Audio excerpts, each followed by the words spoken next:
We all mess up. But the hardest part isn't the failure, it's moving on from it. Here's why most people stay stuck, and what Theo Von and Joe Rogan got absolutely right. I've had times in my life where I've thought too much about regrets and stuff in my life, right? Yeah. And we've talked about that some in the past, like looking in the past too much, right? Right, or right. attaching myself to the past. Regret is a trap. The mind loops on what could have been, not to heal, but to punish. And we let it. Because, like, even the regrets, the bad things or the stupid things, you learn not to do bad things or stupid things. You know, all those things are beneficial in some way if you can get through them. You know? Mistakes aren't curses, they're curriculum. Regret only helps when you use it as raw material, not a mirror. Like, especially failing at something where you half-assed it and you just feel like a fucking loser. Like, that just teaches you.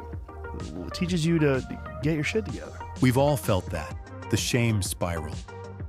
But what if failure wasn't the enemy, just the first draft? Because people sort of define themselves by the worst moments that they've ever had. And if that's the case, like, some people are stuck in high school. You know, they're stuck in failures that they had, like, when they were first getting jobs, and they always think that they're a loser, and they don't like the feeling of failure, so they keep low expectations so that they never have to feel that. You gotta get through it. The moment we let one failure write our whole story, we stop being the author, and life starts repeating like a bad rerun. Like good friends, like having a good community of friends, it's very, very important, because you could feel like down, like if a girl broke up with you and you feel like you're the worst, you're a fucking loser, like you're a piece of shit. But then you go out with your friends and you have a few laughs, and next thing you know, you're laughing and you're like, I'm all right. No recovery happens alone. The antidote to regret is movement and connection. Rise to the occasion. You have to perform. You think about that time you failed, and it fucks your head up, man. You think, I'm a fucking loser, I can't do this, I'm gonna fail, I'm gonna fuck up, you know. And then you define yourself that way, and you got to get over it.